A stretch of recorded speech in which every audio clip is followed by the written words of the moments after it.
Fíjate, los españoles prohibieron que el antiguo peruano se nutriera de maca. Y la maca es un trompito que crece en las alturas y tiene la forma, la potencia de un ginseng coreano. La idea de ciencia que tenemos es que solamente debe seguir un protocolo, una regla. Y Moxo planteó un sistema distinto. A eso le llaman medicina alternativa. Pero yo me río, eso no es medicina alternativa. Esa es medicina que nosotros mismos hemos generado. Hay una razón colonial. ¿Qué dice la razón colonial? Que nosotros éramos incapaces de crear conocimiento, ciencia, de administrar un Estado, de tener pensamiento propio, literatura propia, ¿no? El poblador del sur tiene una identidad cultural muy marcada. No respetan la diversidad. O sea, el puneño, el que no está contigo, es tu enemigo, es lo peor que hay, ¿no? Que nunca se ha respetado en el Perú esa diversidad. El desprecio es por lo que no siguen una razón colonial.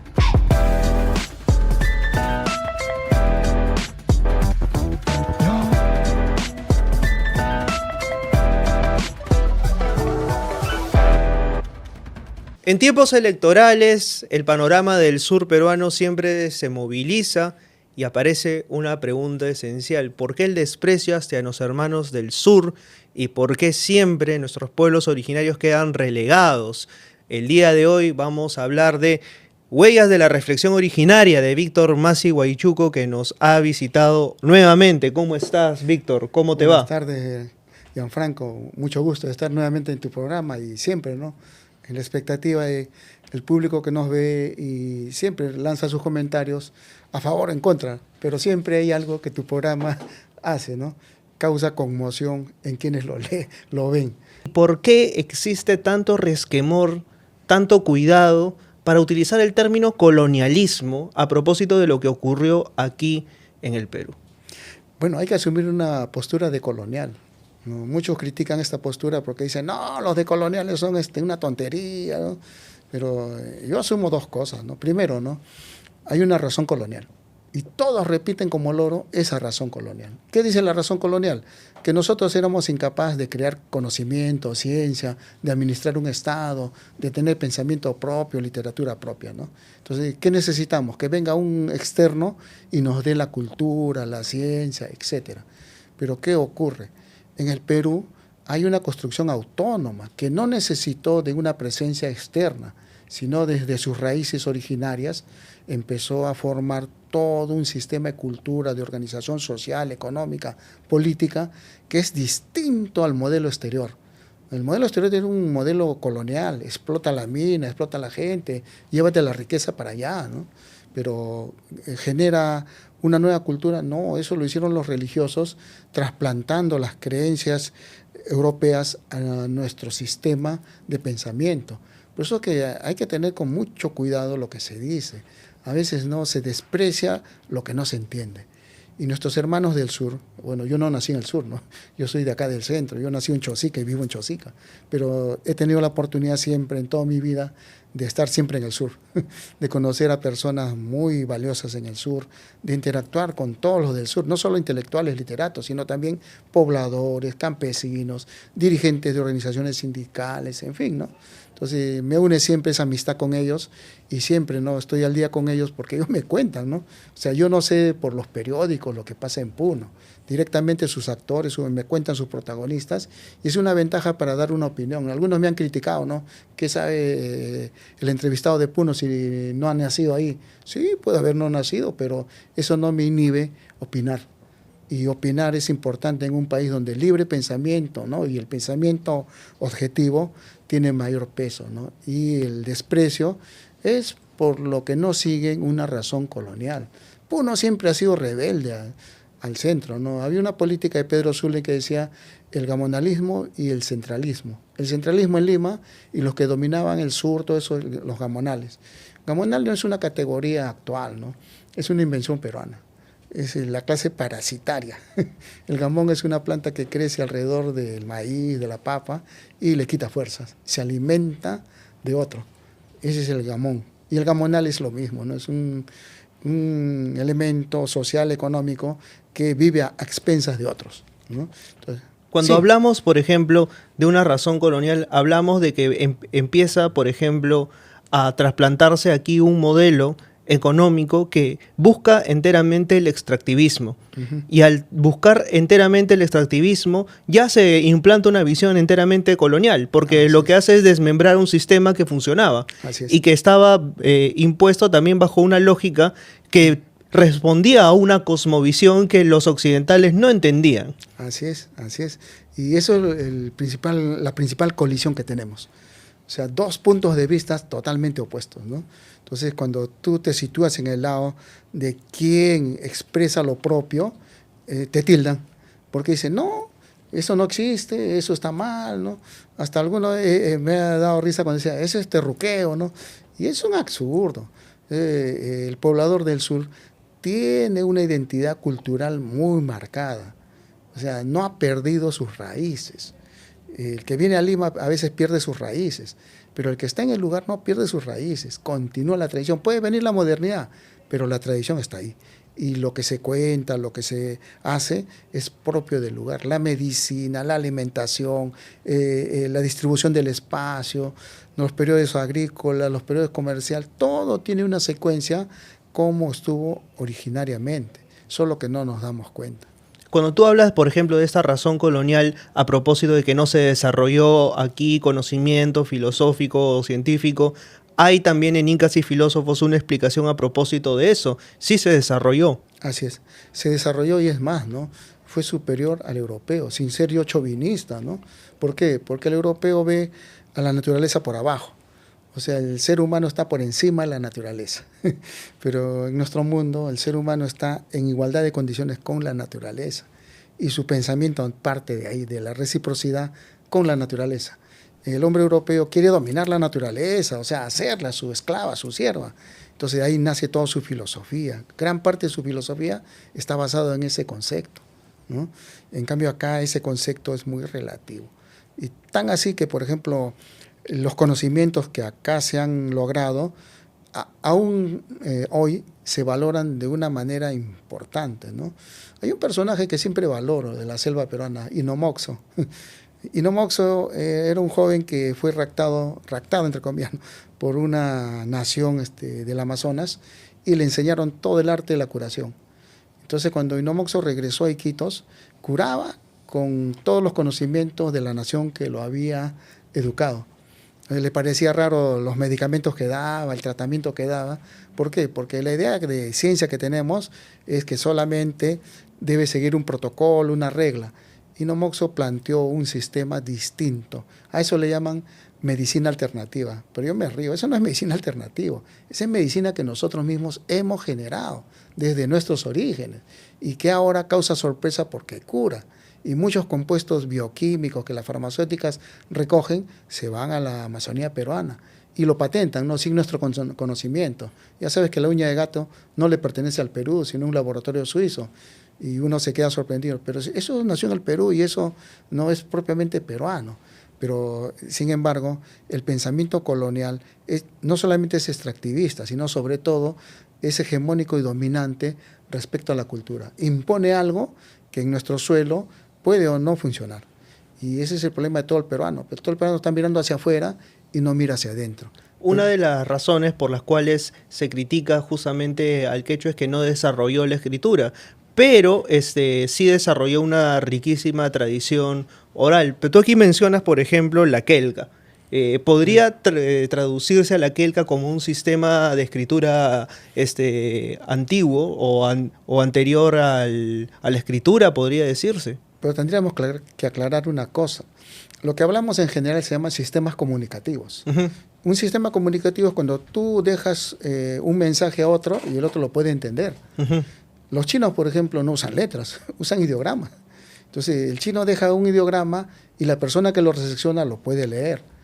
José de Acosta, cuando estuvo en México, ¿no? Estaba incrédulo de que los chinos podían con esos símbolos comunicarse. Y le preguntó pues, a un chino, ¿no?, si eso que había dejado se podía leer. Y exactamente le leyó lo que el otro chino le había dicho. Entonces, sorpresa, ¿no? La escritura, la letra, el alfabeto no es el único sistema comunicativo. Hay otros, pero el más reciente, el más novedoso que todos les llama la atención es la Gelja, Quilca o Tocapo. Los tres son válidos. Es un sistema simbólico, con significado. Lo que pasa es que ha habido prejuicios. Se creía que era una obra estética y no. El que nos enseñó a leerlos fue Guamán Poma de Ayala. Si lo lees entre líneas a Guamán Poma de Ayala, te está poniendo el texto en español y el símbolo. Y te está narrando una batalla y abajo dice, ¿no? Batalla tal, tantos muertos, ¿eh? Y tú ves el símbolo y te quedas sorprendido, ¿no? Claro, es lo mismo, esos puntos son números. Esa acción o ese símbolo que está ahí es un mensaje. Entonces, así como el ideograma chino, tienes que ver el mensaje en el símbolo. Ahora, ¿quién es la persona que le enseña a leer a Guamán Poma este tipo de ideograma? Sus padres. Porque el padre de Guamán Poma era, ¿no? Un curaca desplazado de los Yarovilcas, que es Huánuco, hacia Ayacucho, hacia Lucanas. Pero el padre era un funcionario de los incas. Y el padre tenía que dominar los dos sistemas, Tocapu y Quipu. Entonces, Guamán Poma es el que recibe todo el conocimiento de su familia, de sus padres sobre todo. Entonces, por eso es que Guamán Poma conoce el detalle del Tocapu. Y muy pocos le han tomado atención a Guamán Poma. Hay mucho prejuicio todavía con Guamán Poma. Y es bueno saber que en el extranjero sí le han tomado en cuenta. En el Perú no. Es una pena, ¿no? Pero el sistema que hace Guamán Poma te dice, ¿no? Un sistema comunicativo con acciones. No es sencillamente un instante, sino son acciones en desarrollo. Y la palabra antigua ha desaparecido, porque ese símbolo tenía siempre una palabra antigua. Algunos se puede sacar todavía, ¿no? Pero otros no. ¿Por qué? Porque esas palabras por los diccionarios que hicieron los religiosos españoles desaparecieron. Ahí quería puntualizar. Tú mencionas en una parte del libro que el quechua, por ejemplo, que hoy conocemos, es un quechua ya colonizado. Así es. Es un quechua intervenido, es un quechua que ya tiene una raíz hispanohablante, que está además homogeneizado. ¿Qué tanto tiene que ver eso? Mucho. Eso le llamamos quechuañol.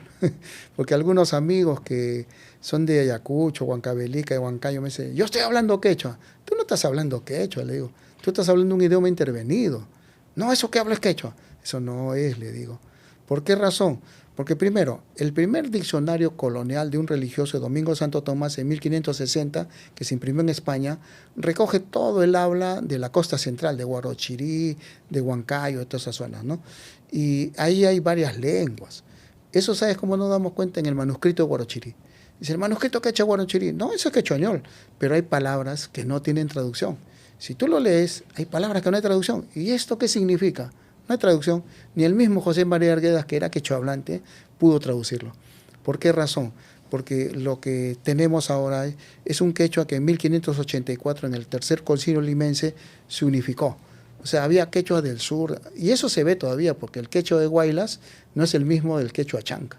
Y suena distinto. El de Huánuco tampoco, ¿no? Y el del sur, el de Cusco, suena diferente, ¿no? Entonces, ¿por qué razón? Eso es la muestra de que ese quechua antiguo que había no era un quechua único, sino era por valles, o por lugares, o por naciones. Cada uno tenía un idioma diferente. El quechua, he estado leyendo libros de Torero, de Cerrón Palomino. ¿Nace en Ayacucho? Es difícil saberlo, porque la tesis de Torero es que nació en las partes altas de Lima, en la cordillera de Huashuas. ¿Por qué saca esto? Porque los morfemas que él encontró eran más antiguos de ese lugar, ¿no? En cambio hay una polémica entre Ribagüero y La Rosa, cusqueño, que dice, no, el quechua es de Cusco, ¿no? Y La Rosa, siendo cusqueño, dice, no, el quechua es de Lima. Entonces, esa polémica marcó ya siempre una inquietud, ¿no? ¿Dónde surgió el quechua? ¿Tiene un solo origen? La respuesta es no. Tiene distintos orígenes. ¿Y de dónde sale esta idea de que podría ser ayacuchano? Es una idea acerca de las raíces de... tú sabes que hay palabras que tienen prefijos que son mucho más antiguos. Entonces, se ha encontrado en el idioma chanca algunos prefijos antiguos. Y de ahí sale la sospecha que podría haber nacido ahí. Pero yo tengo otra opinión, ¿no? Distinta, ¿no? Con lo que yo he buscado, ¿no? Mi mamá es de Huancavelica, que en paz descanse. Ella era de Salcabamba y hablaba un quechua chotca. Y ahí me di cuenta, ¿no?, de la varianza. El chotca también tiene raíces primitivas. Entonces yo podría decir, no, el origen es chotca, no es chanca. ¿Por qué? Porque los prefijos son antiguos, son arcaicos. Entonces, lo que yo apuesto es que hay distintos orígenes, pero por el comercio, por la realidad que tuvieron de intercambiar, entonces siempre hay, ¿no?, un nexo común, palabras comunes que se podían entender. Entonces, de ahí los españoles aprovecharon para unificar a todos. Pero en realidad, esto que llamamos quechua, usualmente se le llamaba chinchaizimi, la lengua del norte, no la lengua de los chinchas, pero chincha está en Ica, pero no se originó ahí, sino se refería a un área geográfica, un entorno general al Cusco, que era el norte. O sea, la lengua de los chinchas, la lengua de la gente del norte. ¿Cuál era entonces la lengua que se hablaba en el Tahuantinsuyo? ¿Se hablan diferentes dialectos entonces? Los incas hablaban puquina. Y la lengua del Inca, que Garcilaso dice la lengua secreta, era puquina, porque se desplazaron, ¿no?, de la Isla del Sol hacia el norte, hacia Cusco, y preservaron su idioma, que es el puquina. Y esa lengua desapareció porque a nadie le interesó hacer un diccionario, un lexicón de puquina. El único, ¿no?, el cura Oré, ayacuchano, que hizo, ¿no es cierto?, un texto que recogió palabras en puquina, pero es lo único que tenemos. Pero hay otras lenguas, hay otros idiomas, ¿no? Generalmente creemos que en el Cusco está el quechua o el aymara, que llaman aymara, ¿no? Pero no, hay otros idiomas diferentes que se han ido juntando, se han ido diluyendo y creemos que ese es el idioma original y no lo es. Claro. Hemos visto, por ejemplo, y esto es algo que menciona Peter Claren, ¿no?, la forma en cómo se organizan las sociedades, tanto en la costa, en la sierra, como en la selva. En la costa se dividía básicamente por administraciones y eso hacía que, por ejemplo, en cuanto encontraran más proximidad a un valle, se pudiesen generar colaboraciones para que de esa manera las sociedades pudiesen prosperar. En la sierra, más bien, esto funcionaba por pisos ecológicos. Esto hacía que las familias y la forma de prosperidad andina funcionara en torno a Amita. Por eso es que la Amita fue tan exitosa. Y eso hizo que justamente cuando los españoles llegaran, destruyesen la Amita porque trasplantaron sociedades y de esa manera destruyeron mediante encomiendas lo que tanto había funcionado. Porque además, con la captura de Atahualpa y su posterior ejecución, la Amita estaba destinada a justamente el bienestar y la producción en torno al dios Sol. Y si tú quitas al Sol, que era la producción en torno a Dios, básicamente le quitas la cabeza a la Amita. Así es. La desmembras totalmente. Así es. Entonces, no tiene ningún sentido y se convierte básicamente en un trabajo enteramente extractivista. ¿Qué sentido tuvo la Amita entonces? ¿Cuál es el sentido que adquiere entonces un trabajo como ese en una sociedad tan compleja como la andina, ¿no? Esa complejidad los españoles la arrasaron, no la respetaron. Es como hoy día, pues, no respetan la diversidad. O sea, el puneño, el que no está contigo, es tu enemigo, es lo peor que hay, ¿no? Es que nunca se ha respetado en el Perú esa diversidad. Y ese es el problema que tenemos, que hay instituciones exitosas que en el mundo originario han funcionado. ¿Por qué? Había el consenso. Yo me sorprendo leyendo Guamán Poma, dice, ¿no? Se sembraba la tierra y se dividía, dice, ¿no? Para el pobre, el ciego, el huérfano, en la colca se depositaba una cantidad para que sobreviviera, de maíz, de papa. Para el sol había su parte donde los sacerdotes, entre comillas sacerdotes, ¿no? Le rendían oferencias, las huacas locales al sol, entonces había su parte. Y lo otro es en caso de desastres. Podría haber un terremoto, ¿no? Un fenómeno del Niño, se guardaba, se almacenaba lo sobrante. Y la Amita hacía que, por ejemplo, todo lo que debía guardarse, todo debía ser registrado exactamente qué había. Entonces, el trabajo no era un trabajo gratuito, sino era un trabajo de prevención en caso, ¿no?, de que hubiera guerras, un desastre. Entonces ya se tenía a la mano cómo subsistir, ¿no? Eso se ha roto. Ahora ese extractivismo puro, ¿no? Se rompe con la naturaleza, no se respeta nada, ¿no? Se cree que eso va a durar para siempre y no es así. Todo lo que se malogra, se rompe, se extrae, ya no vuelve, ¿ya? Y voy a retomar algo que habíamos dicho también en la anterior entrevista, el respeto a la pacha y el respeto también a los ríos y al mar. Exacto, exacto. En el Perú esa idea es la idea, pues, que nos han traído, nos han implantado del utilitarismo. El utilitarismo es, usa lo que tengas a la mano y no te interese por el mañana. Entonces, y ese problema lo afrontamos ahora. ¿Por qué razón? Si tú no respetas los ciclos naturales, los ciclos vitales, siempre va a haber la irrupción de un fenómeno que no has previsto. Y ese es el problema acá. Estamos viviendo al momento, tal como está, y no creemos que vaya a suceder nada. Nadie te asegura en un país donde tiene esta parte del cinturón de fuego que haya terremotos desastrosos o surja un fenómeno en el Niño tan desastroso que Lima se va a inundar, ¿no? Y lo que se ha construido en Lima va a fracasar. Todos están pensando que Lima es así como está, así es el clima.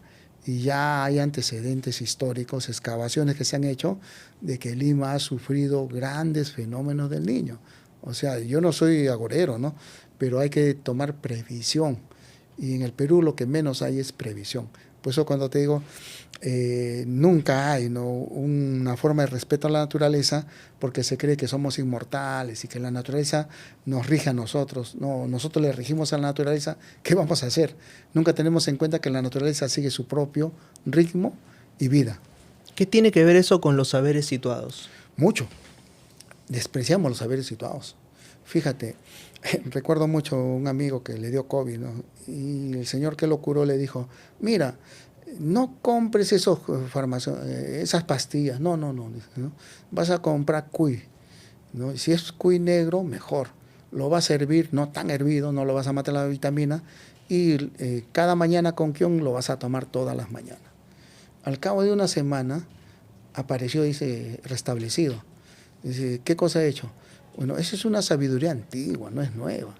Porque cuando los españoles trajeron el sarampión, la viruela, habían también hierbas alternativas que curaban, ¿no? Y entonces, ¿qué hemos despreciado? Los saberes que se han construido anteriormente. Por ejemplo, una vez me dijeron, va a haber fenómeno del Niño. Y subí a San Pedro de Casta. Había un anciano que conocí hace años, ¿no? Que todavía estaba vivo, y le pregunté, pues, ¿tú que ves las estrellas? Le digo, ¿has visto si las estrellas se han dicho que va a haber fenómeno? No, me dijo. He visto 5 a 4 estrellas, me dijo. Y no va a haber, me dijo. Ahora, si yo viera 8, 9 o 10 estrellas juntas de esa constelación, sí va a haber, me dijo. Pero no te preocupes, me dice. Pero el Cenami dice, le digo, se rió, me dijo. El Cenami puede decir muchas cosas, pero mi ojo es más importante. Entonces, ese es un saber situado, que lo desprecian, ¿no? Mucha gente dice, ¿qué sabrá el viejito, no? ¿Qué sabrán ellos? El saber situado, entonces, es el conocimiento ancestral de nuestros sabios indígenas. Que se ha mantenido. Ese conocimiento que en el Congreso de la República hace unos meses despreciaron abiertamente y dijeron que no estaba apto para entrar a universidades. Siempre me pasa lo mismo. Un libro me lleva a otro libro. Y usualmente ese libro no está en mi biblioteca. Pero todo eso se terminó desde que conozco a Busca Libre. Lo mejor de todo es que llegan a la puerta de tu casa. Llegan también a todas partes del Perú, incluso a Estados Unidos y Europa. Busca Libre, todos los libros que necesitabas a solo un clic de distancia. Así es, ese es el colmo, ¿no? O sea, son personas que no conocen el avance que tiene el saber situado.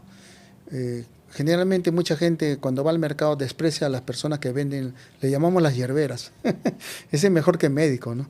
Te fracturaste, ya, suelda con suelda. ¿Qué cosa es eso? Junta el hueso y lo pega.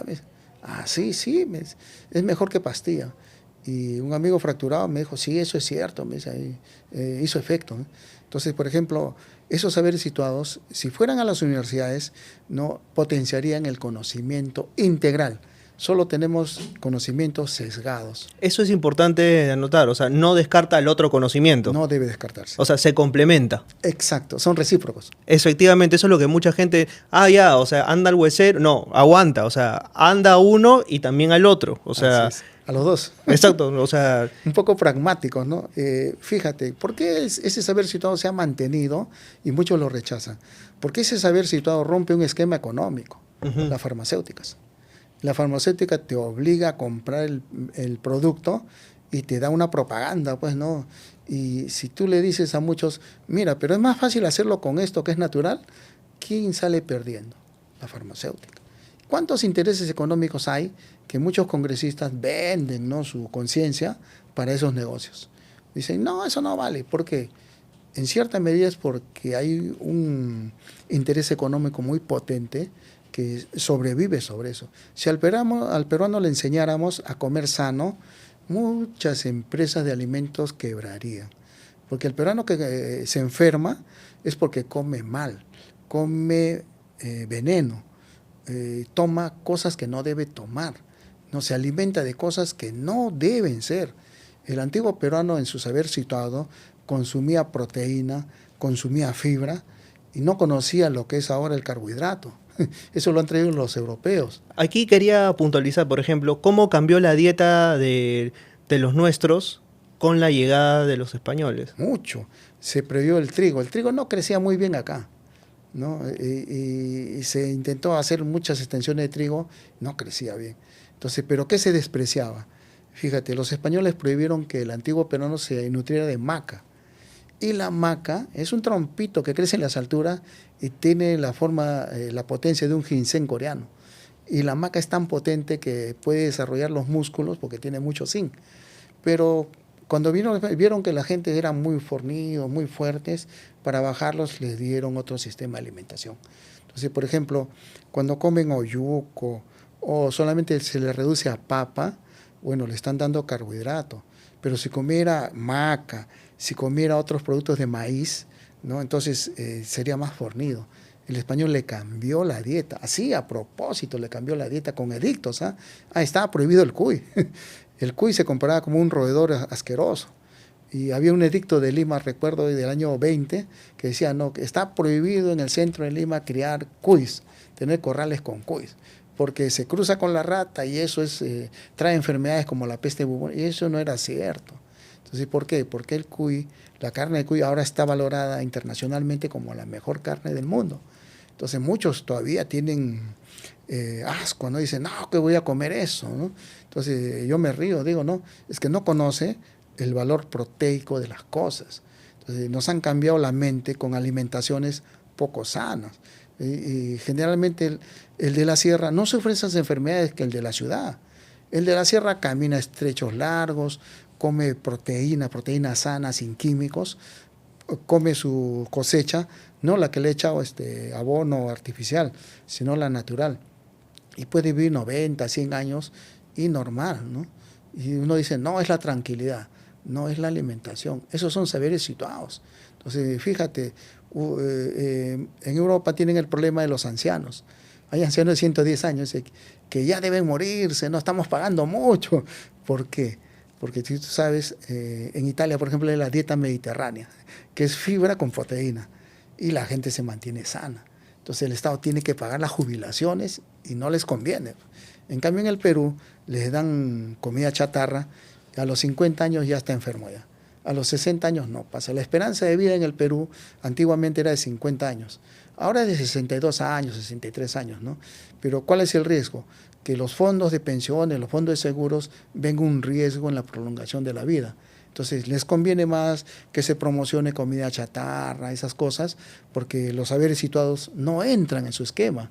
Alguna vez vi un comercial tan bueno de comida así sana que después desapareció. No hubo un lobby que dijo, no, señor, desaparezcan ese tipo de propaganda, ¿no? Nos afecta a nosotros. Y efectivamente, el peruano, teniendo la diversidad más grande del mundo, si tú has ido a Bogotá, lo primero que te ha chocado es la comida. Sí, definitivamente. Yo estuve en Buenos Aires, lo primero que me chocó fue la comida. Sí. Todo el día asado, carne, que está bien, ¿no? Pero el peruano es diverso. Un día tú puedes comer tu lomo saltado, al otro día tu ceviche, al otro día puedes comer otra cosa, ¿no? Estamos mal acostumbrados a comer rico. Exacto, y no a comer sano. Comer rico es diferente a comer sano. Es muy diferente. Ahora, comer sano también puede ser rico. Sí, claro. Es la educación, es la cultura. Claro. ¿No? Y no se ha educado a las nuevas generaciones a comer sano y que eso es rico. Fíjate, en la sierra cuando siembran papas, cosechan papas, a veces voy, ¿no? Y donde están cosechando ayudo. ¿Por qué? Por comer la guatia. Con terrones de la tierra, la calientan bien y ponen la papa recién cosechada. Es lo más agradable que tú puedas comer. Ahora acá sobrevive la guatia surcana, ¿no? Que es Sí, ya es más químico. Ya. Ese es más químico. Sí, la verdadera, en la parte alta de Guarochirí, es cuando cosechan la papa, que es una papa muy pequeña, pero tiene un sabor. Y digo, pues, haz guatia. Le digo, sí, sí, sí, estamos haciendo. Y cuando sale la hora del almuerzo es compartir la guatia con un poco de quesito, carne, pero esa papa que sale tiene un sabor, pero deliciosísimo. Pero como en la capital no se acostumbra a eso, no se conoce, pues. Y ahí está la comida sana, que es deliciosa, ¿no? Y tendríamos que hacer una política alimenticia partiendo de los saberes situados, ¿no? Y mucha gente que hace políticas alimenticias no parte de los saberes situados. Se han ido a Europa, creen que lo que comen en Europa ya debe comerlo el Perú, ¿no? Y nosotros no tenemos ese tipo de alimentación. Por eso que el peruano es tan diverso que en cualquier región que se encuentre puede comer una cosa distinta de una región a otra región. Y eso lo hace al peruano típicamente peruano. El peruano es el único ser en el mundo que por cada región come diferente. En cambio, en otras partes del mundo se come lo mismo o se come casi lo mismo, ¿no? No hay mucha variación. El único país del mundo donde tiene gran variación es el Perú. Por eso el éxito de la cocina peruana. Claro, hay una gran variedad. Los pisos ecológicos hacen Exacto. una gran variedad. Exacto. Nos hacen un grueso favor ahí, ¿no? Puntualizando acá, por ejemplo, otros saber si todos los calendarios. Sí, la astronomía antigua es muy exacta, es más exacta que la europea. Acá cuando llegaron los españoles se quedaron sorprendidos porque el conteo del año era 360 días con variaciones de 5, más 5 o más 10. Y decían pero ¿cómo han sacado eso? ¿No? Si el calendario que traemos era el juliano, tiene 360 días exactos, están equivocados. Hasta en 1580 vino el gregoriano, que lo cambió a 365. Nunca dijeron nos equivocamos. Pero aquí ya existía eso ya. Entonces, eso es porque se sigue el curso. En el año todo cambia. El sol va cambiando de posición. Y hay, por ejemplo, en Chanquillo, hay todavía una de las edificaciones que queda, que la estudió Iván Gessi, y queda. Chanquillo, por ejemplo, es la muestra que hace 2300 años Perú ya hacía un conteo exacto de las salidas y puestas del sol. Y te podía mencionar el año, el día, ¿no? Y la estación, en qué estación estábamos. Y eso, por ejemplo, da una idea de que los ciclos astronómicos son regulares. El peruano antiguo ya lo sabía. Sabía en qué momento el sol se va a poner en el 21 de junio o el 23 de diciembre. Ya tenía la idea exacta, ¿no? Entonces no necesitaba ver un calendario, sino ver dónde salía o dónde se ponía el sol. Entonces eso le da una astronomía exacta. Pero aparte está la presencia de constelaciones. El peruano sí sabía ver constelaciones. La más famosa que se menciona es la Cruz del Sur, pero no es la única. Hay para el agua, hay para fenómeno del Niño, hay para apareamiento de especies, cuando aparece una especie, cuando hay que sembrar una especie biológica. O sea, la observación astronómica te indicaba la fecha exacta donde debías comenzar. Si debías comenzar a sembrar maíz, tenías que ver las estrellas. No te podías pasar de la observación, porque si no, ya no crecía bien. Entonces, fíjate, era tan exacto que el europeo que vino se quedó sorprendido porque había constelaciones, ¿no?, que tenían un dato exacto de algo, un ritual, una cosecha, una siembra o una enfermedad. Aparecían las enfermedades en septiembre, la luna se ponía más grande. Y eso lo dibuja Guamán Poma. Septiembre, una luna grande. ¿Pero qué te indicaba esa luna grande? Que aparecían todos los insectos que malograban lo que se cosechaba. La papa, el maíz, le entraba gorgojo, esas cosas. Entonces había que cuidar o echar ceniza en las calles. Ceniza. Ceniza. La ceniza se echaba en la calle. En el Cusco echaban la ceniza en la calle. ¿Para qué? La ceniza hacía un efecto repelente de los insectos para que no entraran a las colcas, ¿no? Hasta hoy se usa la ceniza. Hay cenizas, por ejemplo, aunque ha variado, el eucalipto no es peruano, echan ceniza de eucalipto, ¿no? Ceniza de eucalipto. Sí, y ahuyenta el insecto. Yo me quedé sorprendido cuando alguien me enseñó eso, ¿no? Mira, ahí tengo donde guardo las papas que he cosechado, me dice, le estoy echando a los alrededores ceniza. Pero me sorprendió cuando le puse una hierbita, ¿no? Entonces dije, ¿por qué le pones hierbas? Le digo, porque eso también lo ahuyenta, ¿no? La muña. La muña lo ahuyenta la polilla, me dice, y le preserva la papa. Hay papas que pueden durar 15 a 20 días con muña y frescas, me dice, no necesita refrigerar. Y exactamente era cierto. Entonces, fíjate, todo ese calendario astronómico que uno lo menosprecia, Lima no se ve el cielo, pues. Claro. En Chosica sí. Entonces, cuando uno ve Chosica, uy, apareció tal constelación. Dice, ¿qué estás viendo? Esa constelación. ¿Dónde? Ahí. Dice, yo veo puntitos blancos. Es una constelación. Le digo, ah, caray. ¿Y cómo sabes? Aquí está, le enseño el libro. Mira, acá está el dibujo. ¿Verdad? No, me dice, sí se semeja. Solamente va a aparecer hoy día, después ya no aparece, le digo. Y dice, ¿pero cómo se sabe eso? Los viejitos saben, le digo, ellos son los que me enseñaron. Y efectivamente, bueno, muchos han muerto, ¿no? Pero esos ancianos sabían las fechas, sabían hasta la Cruz de Mayo, que ahora ha comenzado, sabían exactamente el momento donde había que subir a los cerros para la famosa Cruz de Mayo. Y esto es conocimiento que viene de los jamutacs. Exacto, los jamutas eran los filósofos, muchos se niegan a reconocer eso. Los jamutas, los españoles le llamaban amautas, porque venía de la aymara la palabra amauta, pero en realidad jamu es buscar, encontrar, y jamuta es el que busca, el que encuentra una explicación, y estos eran los sabios, los antiguos filósofos eran jamuta, y a veces muchos les cuesta creer que eran personas que pensaban y reflexionaban. ¿Qué eran los huacahues? Los huacuacues eran también jamuta, sino que la palabra está mal escrita por este cronista español. Huaca es algo extraño, difícil, que se diferencia a las demás. Hay cerros que tienen una punta así, el Salcantay, por ejemplo. Entonces dice, es una huaca. O hay peñas grandes que son diferentes a las demás. Esa es una huaca. ¿Por qué? Porque es diferente y tiene un espíritu, ¿no? Entre comillas, espíritu, ¿no? ¿Y qué lo hace más importante? La presencia. Huaca Cay.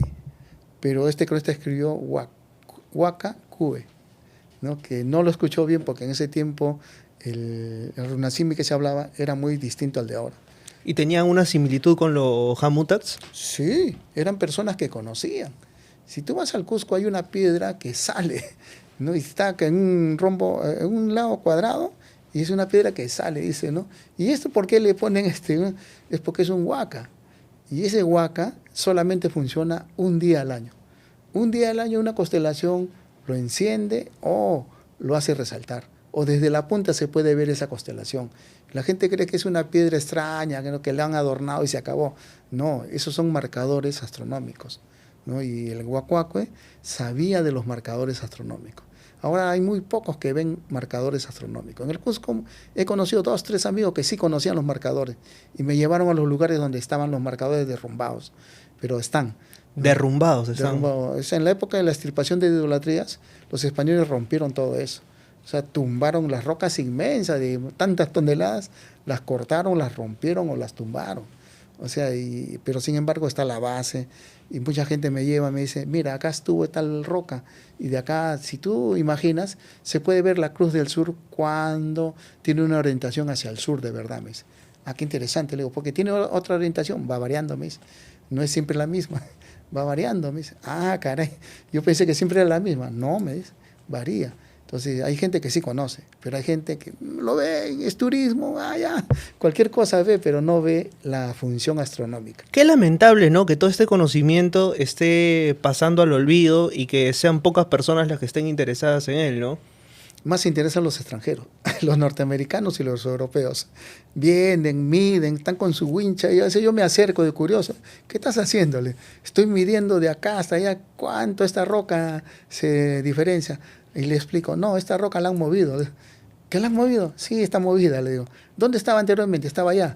Y lo miden. Ah, sí, sí cuadra, sí cuadra. Entonces se dan cuenta que el peruano no le ha importado mucho, ¿no? Sus antigüedades, no le ha interesado, lo ha movido, lo ha cambiado, no le interesa. Pero eso es porque en el Perú hay poca cultura, ¿no? Y en los colegios estas cosas se enseñan así de pasada. El estudiante peruano actual ve competencias donde no las hay, ¿no? Y ese es el problema, pues que lo que somos nosotros, lo que representamos, se va perdiendo. El peruano va perdiendo su identidad a medida que la escuela lo llena de conocimientos vacíos. Y nosotros a veces vemos que el propio estudiante no conoce. A veces yo siempre voy con mis alumnos a Pachacama y les voy explicando, no, cada lugar. Dice, pero profesor, esa parte, esa pirámide, no, los egipcios no tenían pirámides, pero los mexicanos también tenían pirámides, los peruanos también teníamos pirámides, en el norte hay pirámides. Ah, sí, pero eso no era exclusivo de los egipcios. No, le digo, si quieres estudiar las pirámides no necesitas irte a Egipto. Acá en Lima hay pirámides, le digo. Y comienzan a extrañarse, pues. Ven las pirámides, ven las rampas, ven, y les digo, no, esos arqueólogos que están arriba tienen drones y están mirando la posición exacta de la pirámide para mirar el ángulo de referencia astronómica. Y eso, por ejemplo, no lo hace cualquiera. Entonces, ahí recién empiezan a descubrir que no les enseñaron esas cosas en el colegio, ¿no? Y a mí me da mucha pena que a veces haya estudiantes que nunca han pisado Pachacama. Llegan para profesores y le digo, ¿han ido a Pachacama? No, primera vez que vamos a ir. Y caminan conmigo y a veces se sorprenden. Ahí está el mar, le digo. Cuando el mar se ponía rojo, es que indicio de fenómeno del Niño. Se morían, el fitoplancton se moría, se ponía rojo. Y es porque el agua del mar estaba caliente. Entonces indica proximidad al fenómeno del Niño. Y otro más, que a veces hay moluscos que aparecen. Antes no había, aparecen. Son moluscos de agua caliente, le digo. Entonces van a la orilla del mar, pues sacan moluscos. Mira, esto no había antes, le digo. Ahora recién está apareciendo. Entonces mucha gente dice, ah, qué bonito, ¿no? Pero no se da cuenta que la naturaleza te está advirtiendo. Y en Pachacama tenían esa costumbre de observar el mar para ver qué pasaba con el mar. No es que el mar fuera hermoso, sino que hay un indicador astronómico y de naturaleza. Y eso es lo que en el colegio no se enseña. ¿Qué tanto tiene que ver el manuscrito de Huarochirí con todo esto, por ejemplo? Mucho. Lima está inundado del manuscrito de Huarochirí. El manuscrito de Huarochirí, que es un quechoñol, es tan interesante que te va dando claves que no entendías. Entonces te habla de palabras que no existen ahora, pero que Lima no es lo que es ahora. Cerca de San Marcos y la Católica hay toda una ciudadela tan importante. Era importante antiguamente en Lima. Y de ahí salían los pescadores, de ahí salía el comercio. En fin, a eso le llamaron los españoles la Magdalena, ¿no? Pero sin embargo la Magdalena era tan inmenso como Chan que la ciudad lo ha enterrado. Y debajo de la ciudad hay todavía, ¿no? Edificaciones que uno se quedaría boquiabierto, porque es piedra, es adobe, pero ahí también hay presencia de otras culturas que vienen del centro de Ayacucho o vienen de la zona central de Huancayo, que están presentes en Lima. O sea, había una conexión. Claro que la conexión antigua era por el río Lurín, no era por el río Rímac, ¿no? Pero sin embargo tú te vas dando cuenta que hay elementos culturales comunes. Y eso, por ejemplo, uno lo deja un poco aturdido, porque en el Parque de las Leyendas hay elementos culturales que uno no se ha dado cuenta. Entonces ven nada más ruinas y se acabó, ¿no? Pero hay mucho en el Lima que a veces uno se queda sorprendido. Había cementerios como en Breña que sacando la conexión del gas descubrieron un cementerio. ¿No? En otros lugares, momias. En otros lugares, entierros. O sea, en todo lado hay. Y Lima no está... Acá cerca en Miraflores también hay. Está Huari. Entonces Lima no es un lugar así plano, ¿no? Como muchos creen. Acá había un río artificial muy importante, el Guatica, ¿no? Y también para el sur, el Surco. Y esos ríos ya no existen, ¿no? Son pequeñas sequías, pero antiguamente eran ríos inmensos. De ahí se regaba, de ahí se sacaba maíz, en fin. Solo que Lima ha cambiado porque no tiene idea que el manuscrito de Huarochirí es su referencia histórica más importante que tiene el limeño. Si alguien de Lima quiere saber su historia, que lea el manuscrito de Huarochirí. Nosotros en Chosica siempre lo leemos porque estamos cerca al lugar, pues. Ahí está Mama, que ahora se llama Distrito de Ricardo Palma. Quedan algunas cosas, quedan unas ramplas de huacas, pero hay tanta historia ahí que mucha gente no sabe, ¿no? Le digo, mira, esa es una huaca. ¿Dónde? Yo no veo nada, yo veo un cerro. Me dice, ese cerro es una huaca. Entonces, este lugar es una edificación central donde el agua salía, brotaba el agua, pero ya no brota nada, ya se secó, pues le digo, pero en algunos lugares todavía sale agua. Hay ojos de agua. Y otros me dicen, pero ¿cómo sabes tú que hay ojos de agua? Porque en el manuscrito de Quechua de Huarochirí está, le digo. Ahí dice. Oye, pero la escalera que estamos subiendo acá al Pariacaca, eso está en una crónica de Huarochirí, le digo, eso lo mandó a hacer Talinca. Ah, sí, no, mira, es una escalera grande. Existe, le digo, no es broma, no es mito. Esto existe. Además, hay otro libro que se llama La Lima que encontró Pizarro. Mucha gente cree que Lima es un desierto, pero no necesariamente era un valle. Era un valle, fértil. Inclusive, cuando hubo la rebelión de Manco Inca, en la parte de las batallas, muchos dicen, ¿no? Que los españoles vencieron en lugares planos, pero los antiguos peruanos se iban a los ríos, a los lechos de río, donde el caballo no podía avanzar, había piedra, y ahí los derrotaban. Tuvieron que traer a los de Huaraz, ¿no? A los Huaylas, para combatir a toda la parte de acá de Huarochirí. Pero acá es interesante encontrar historia donde menos te lo imaginas. Todo Lima es historia, solo que el limeño no ve su historia, ve Europa y no ve su historia. Ahí también está el centralismo, pues, ¿no? Ese es el centralismo, porque la historia de Lima es una historia tan interesante que a veces hay libros que a ti te quedan un poco... yo soy de Chosica, es el antiguo conde de Ruricancho, y los Ruricancho eran gente que venía del sur, que se establecieron acá, y los Ruricanchos tenían extensiones grandes. San Juan de Lurigancho era parte de Chosica antiguamente, ¿no? Pero era desolado, y el conde de Ruricancho tenía extensiones de tierra, ¿no?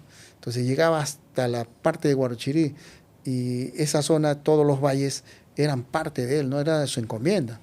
Y hasta el día de hoy todavía hay muros, hay construcciones donde tú te quedas sorprendido cómo no se planificaba el espacio. ¿Dónde conseguir tus libros? O sea, porque nos han preguntado dónde conseguir Incas y Filósofos, por ejemplo, la gente que está en el extranjero.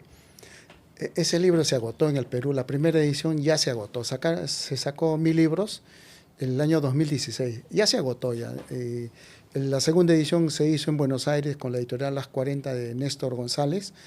Está en Buenos Aires. Acá al Perú solo llegaron 50 ejemplares, que lo distribuyen las librerías en Cultura Peruana, en librosperuanos.com, y también rápidamente se agotó, ¿no? Estoy pensando sacar una tercera edición, porque muchos piden el libro, ¿no? Y lastimosamente en el Perú el circuito comercial del libro lo encarece. Y ese es el problema que yo tengo, ¿no? A veces me pregunto, ¿por qué está tan caro el libro? En realidad el libro no es caro, sino es el intermediario que agrega sus gastos, todas sus cosas, y el libro pues ya no es el precio original y siempre es un poco más caro. En el Perú no tenemos algo que tienen otros países, el subsidio al libro, ¿no? Y ese es el problema que a veces cuando me preguntan si el libro lo tengo, yo solo tengo un ejemplar en mi casa. Y me dice, ¿pero por qué no sacas por PDF? No, pues porque es un trabajo que me ha costado años invertir, ¿no? Hay mucha gente que cree que el libro es como una fotocopia, ¿no?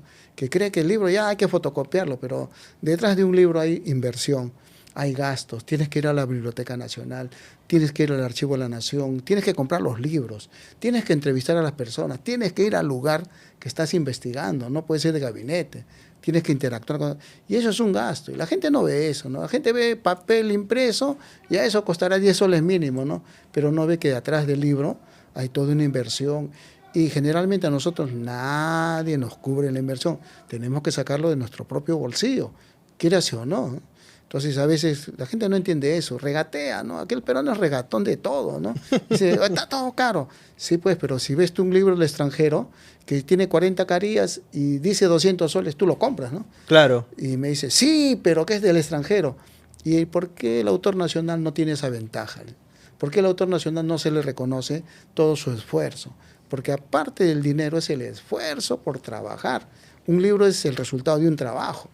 El albañil te cobra por su obra, para hacer un muro, pero el autor quieren que regale su obra, y no es así, ¿no? Por eso que a veces se molestan, y siempre tengo esto, ¿no? Que los libros son muy caros los que tú publicas. Sí, pues que detrás de cada libro, a mí no me ha financiado una ONG, una universidad, a pesar que yo soy del sistema universitario, ¿no? No me han financiado. El único libro que alguna vez me financiaron fue el de la ANR cuando gané un concurso. Gané el primer lugar en el libro universitario y la ANR me dijo, bueno, cuando estaba Iván Rodríguez Chávez, bueno, se va a publicar tu libro, todo el gasto corre por cuenta de nosotros, pues, tus derechos por ganar esto son tantos dólares, y me lo pagaron, ¿no? Y yo no invertí ni un sol.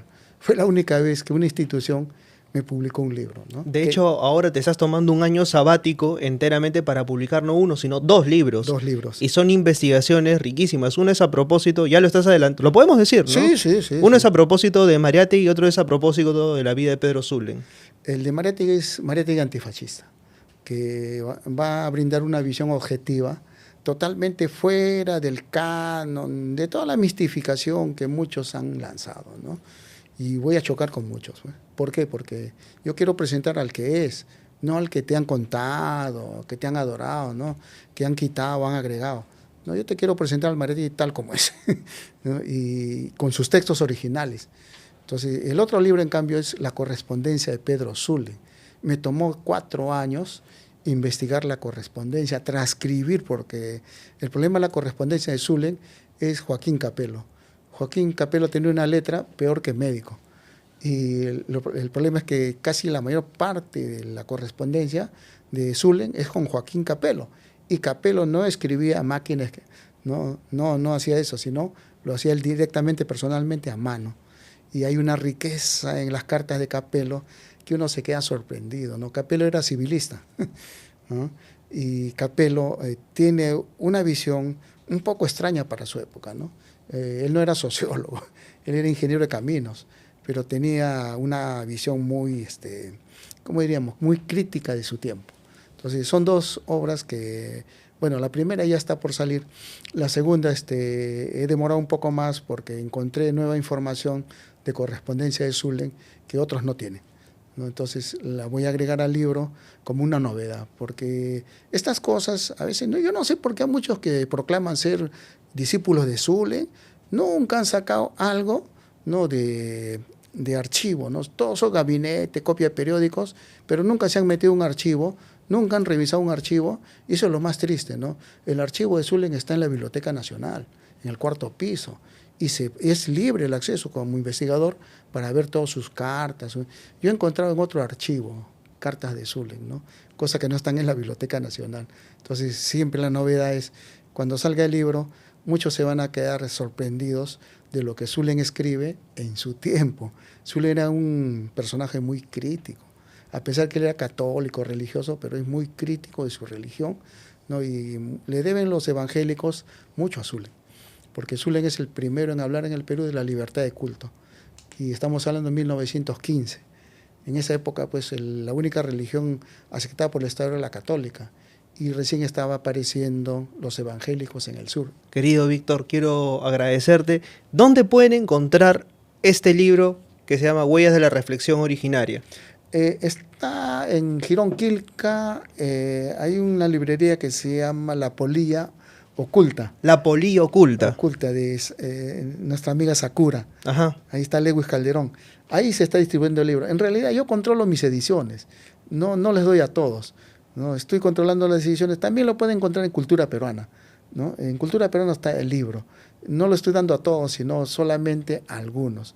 Muchos, bueno, recién acaba de fallecer Virginia Vilches.